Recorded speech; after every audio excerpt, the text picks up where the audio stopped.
Before we start, we'll have the pleasure to unveil the sculpture.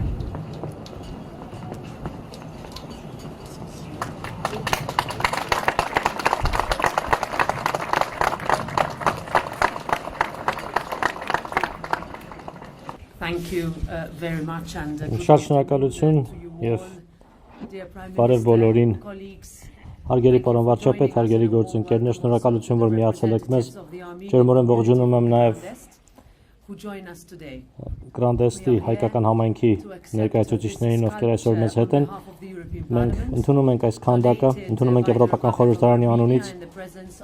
Դա նվեր է Հայաստանի Հանրապետության կողմից վարչապետ Նիկոլ Փաշինյանի ներկայությամբ։ Շնորհակալություն հարգելի վարչապետ այս գեղեցիկ արվեստի գործի համար։ Անունը արմատների կանչը եւ երկխոսության ուժը։ Ավելի լավ անուն չեմ կարող պատկերացնել Եվրոպական խորհրդարանում։ Երկխոսությունը մեր ժողովրդավարության անկյունաքարն է, այն մեզ միավորում է եւ մեզ առաջ է շարժում։ Ի վերջո, մեր խորհրդարանը հենց այդպիսին է իր էությամբ, երկխոսության կառուցում միմյանց հետ, քաղաքացիների հետ եւ մեզ շրջապատող աշխարհի հետ։ Եվ այս գեղեցիկ գործով հայոց այբուբենի այս պատկերմամբ հայերենն իր տեղն է ամրապնդում այն հարուստ եւ բազմազան երկխոսության մեջ, որը կոչվում է Եվրոպա։ Այս քանդակը հպարտորեն իր տեղը կզբաղեցնի եւ մենք էլ ենք հպարտ տեղ կզբաղեցնի խորհրդարանի մուտքի մոտ Սիմոն Վեյլ շինության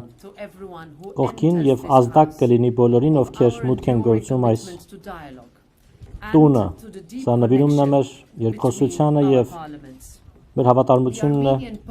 խորհրդարանների միջև սերտ կապի։ Հայ բանաստեղծ Սիլվա Կապուտիկյանը հայոց լեզվի մասին գրել է. Ուր էլ լինես, այս լուսնի տակ ուր էլ գնաս, քո մայր լեզուն չմոռանաս։ Կարծում եմ այս զգացողությունը կիսում ենք բոլորս, կիսում ենք ժողովրդավարության այս տան ներսում։ Կրկին շնորհակալ եմ բոլորիդ եւ շնորհակալություն ձեզ պարոն վարչապետ։ Thank you. Շնորհակալություն։ Հարգելի տիկին նախագահ, հարգելի բարեկամներ, նախ եւ առաջ թույլ տվեք բոլորիդ շնորհակալություն հայտնել այս հնարավորության համար, որ հայկական ինքնության այս շատ կարևոր խորհրդանիշը լինի այստեղ Եվրոպական խորհրդարանում։ Այս քանդակը պարունակում է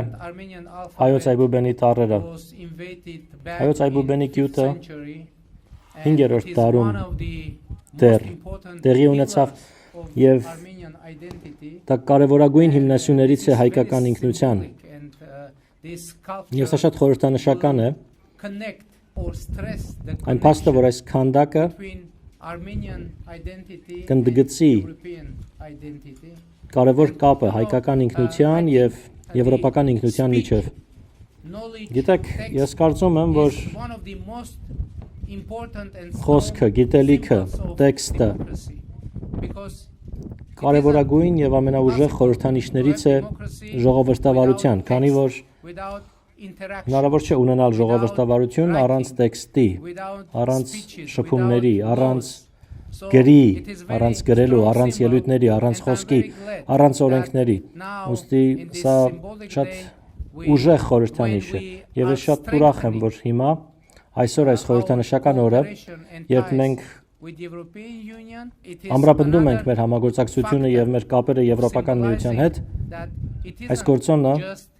հերթական անգամ խորհրդանշում է, որ միայն շփումը չէ, որ միայն համագործակցություն չէ, մեր համագործակցությունը հիմնված է բովանդակության վրա, դա ժողովրդավարական բովանդակություն է, դա համագործակցության, երկխոսության եւ խաղաղության եւ իհարկե համատեղ եվրոպական ապագայի մասին է։ Շատ շնորհակալություն։